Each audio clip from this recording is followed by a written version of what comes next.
Unang-una, gusto kong pasalamatan ang aking mga kasama sa Senado na ngayon ay ginagampanan ang katungkulang bilang hukom dito sa paglilitis na ito sa kataas-taasang mahistrado ng ating kataas-taasang hukuman sa ating bansa na siya ang tinatawag na guardian ng ating saligang batas at ang kalayaan ng ating mamamayang Pilipino. Gusto ko rin pasalamatan ang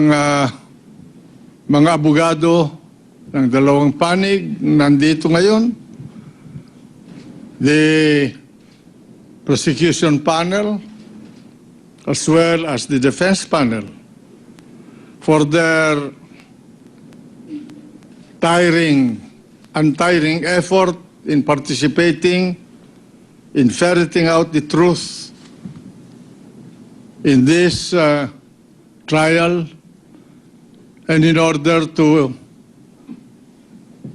arrive at a just resolution of the case before us. In the entire course of this impeachment trial, I have faced many difficult challenges to my own and the court's collective wisdom, our sense of justice and fairness, the delicate balancing act we must perform to ensure that we do not stray from the strictures of the Constitution, the laws, and our rules. This trial began and unfolded against the backdrop of a highly charged and emotional atmosphere, acrimonious debates in and out of the confines of this court, and a deep political fissure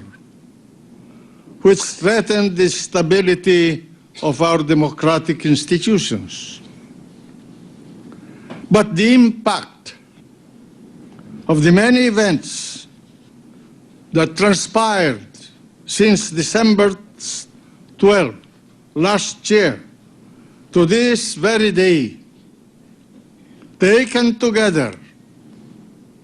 cannot compare to the sense of heaviness that I feel at this very moment. The culmination of this national drama is at hand, and the time has come for me to render judgment on the person before whom I took my oath of office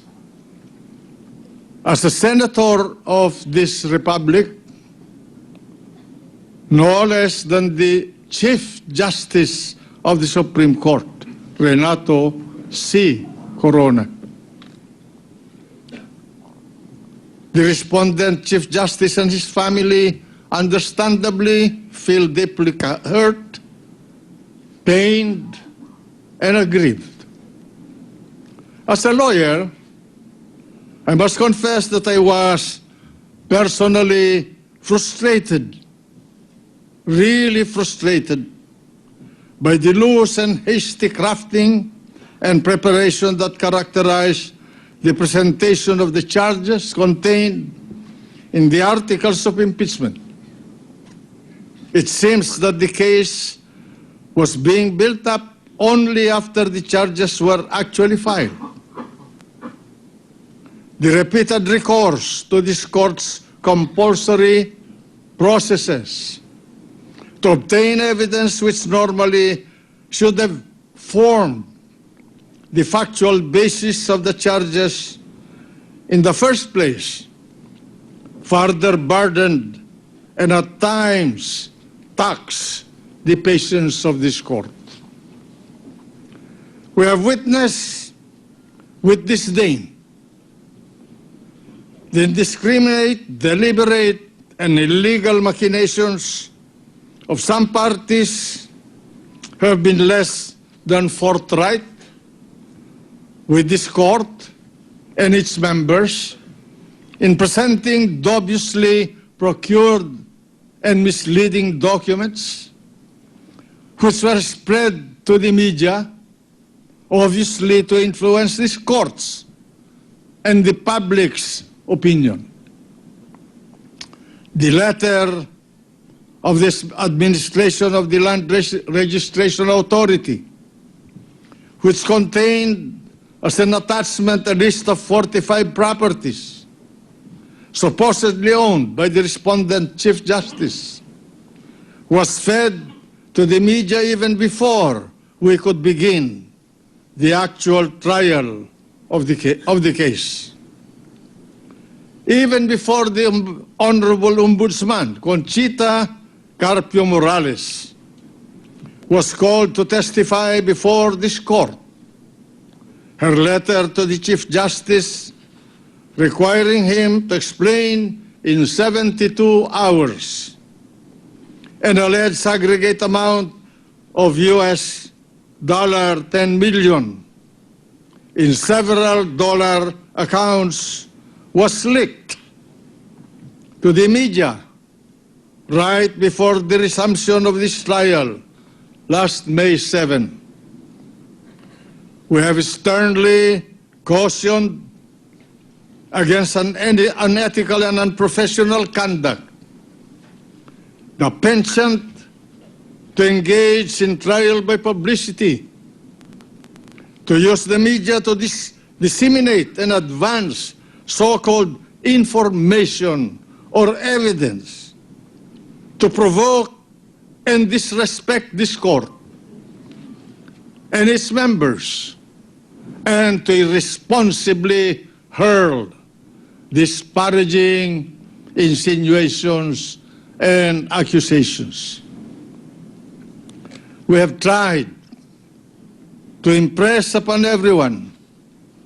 who may be similarly motivated and inclined to test our will that this court means serious business and would not succumb